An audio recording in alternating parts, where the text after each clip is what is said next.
1968 সালের গ্রীষ্মে কংগ্রেস সদস্যের মেয়ে ঝুসি ছুটি কাটাতে গ্রামে তার দাদুর বাড়িতে আসে। দরিদ্র ছেলে জুনহে তাকে প্রথম দেখাতেই ভালোবেসে ফেলে। তার বন্ধুরা তাকে নিয়ে হাসাহাসি করে, ব্যাঙ নাকি রাজহাঁস খেতে চায়। কিন্তু সদ্য প্রেমে পড়া সেই ছেলেটা এসব কেয়ার করে না। সে সাহস করে কথা বলতে যায়, আর অবাক করার মতো মেয়েটিও হাসি মুখে সাড়া দেয়। প্রথম দেখাতেই দুজনের মধ্যে এক অদ্ভুত ভালোবাসা জন্ম নেয়।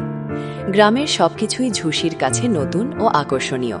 সে নিজেই জুনহেকে বলে তাকে সেই কথিত ভুতুড়ে বাড়ি দেখাতে নিয়ে যেতে।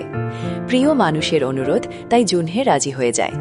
দুজন নৌকায় করে নদী পার হয়ে পরিত্যক্ত বাড়িতে যায়। অন্ধকার আর ভয়ের পরিবেশে হঠাৎ এক ছায়া দেখা যায়। জুনহে দরজা খুলতেই ভয় পেয়ে দৌড়ে পালায়। পরে জানা যায় সেটা আসলে এক গৃহহীন মানুষের বাসা। এরই মধ্যে শুরু হয় প্রবল বৃষ্টি। তাদের একমাত্র নৌকাও ভেসে যায়। তার উপর ঝুসির পা মচকে যায়। বাধ্য হয়ে জুনহে তাকে কোলে তুলে নেয়, মাছ ধরে, কাপড় শুকিয়ে দেয়, যত্ন করে। বৃষ্টি থামার পর সে একটা বড় তরমুজ চুরি করে এনে মুষ্টি দিয়ে ভেঙে খায়।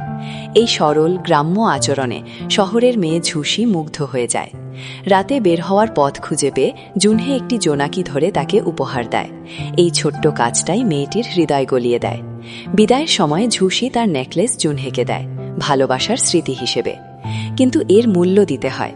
তার দাদুর কাছ থেকে কঠোর সতর্ক বার্তা পায় জুনহে। সে ভাবে এই গ্রীষ্মের প্রেম এখানেই শেষ। কিন্তু ভাগ্য অন্য কিছু লিখে রেখেছিল।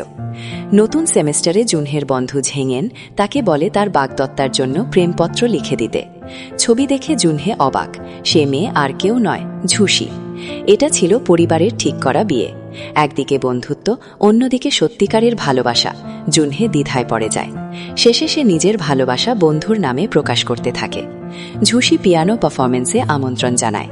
সেখানে তাদের চোখে চোখ পড়ে। তারা এখনও একে অপরকে ভালোবাসে, কিন্তু তারা অভিনয় করে যেন অপরিচিত। এরপর তারা গোপনে যোগাযোগ শুরু করে, কিন্তু সুখ দীর্ঘস্থায়ী হয় না। ঝেঙেনও ধীরে ধীরে ঝুসিকে ভালোবেসে ফেলে। কারো মন না ভাঙতে ঝুসি জুনহের সঙ্গে সম্পর্ক ছিন্ন করে। হতাশ জুনহে শেষমেশ সত্যি কথা ঝেঙেনকে জানায়। দয়ালু ঝেঙেন সরে দাঁড়ায়, কিন্তু তার বাবা রাগে তাকে মারধর করে। এই চাপ সহ্য করতে না পেরে ঝেঙেন আত্মহত্যার চেষ্টা করে, যদিও সে বেঁচে যায়। বন্ধুর এই ত্যাগ দেখে অপরাধ বোধে ভেঙে পড়ে জুনহে। সে সিদ্ধান্ত নেয় সরে দাঁড়াবে। ঝুসি হাসপাতালে এলে সে তখনই চলে যায়, শুধু নেকলেস রেখে যায়। পরে জানা যায় জুনহে সেনাবাহিনীতে যোগ দিয়েছে। যুদ্ধক্ষেত্রে যাওয়ার আগে স্টেশনে তাদের শেষ দেখা হয়। ঝুসি কাঁদতে কাঁদতে নেকলেসটি ফিরিয়ে দেয়। এটাই তাদের শেষ আশার প্রতীক। কয়েক বছর পর জুনহে ফিরে আসে, কিন্তু বলে সে বিয়ে করেছে। আসলে সে অন্ধ হয়ে গেছে। যুদ্ধক্ষেত্রে নেকলেস তুলতে গিয়ে বিস্ফোরণে দৃষ্টি হারায়। নিজের অক্ষমতার জন্য ঝুসির জীবন নষ্ট করতে চায় না, তাই মিথ্যা বলে।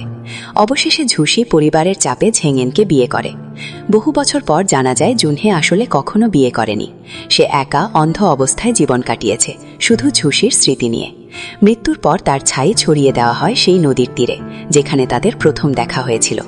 আমরা যেন দুই ঋতুর ঝরা পাতা, অল্প সময়ের জন্য মিলি, তারপর আলাদা পথে হারিয়ে যাই। হয়তো জীবনে অপূর্ণতাই গল্পকে এত গভীর আর শ্রণীয় করে তোলে।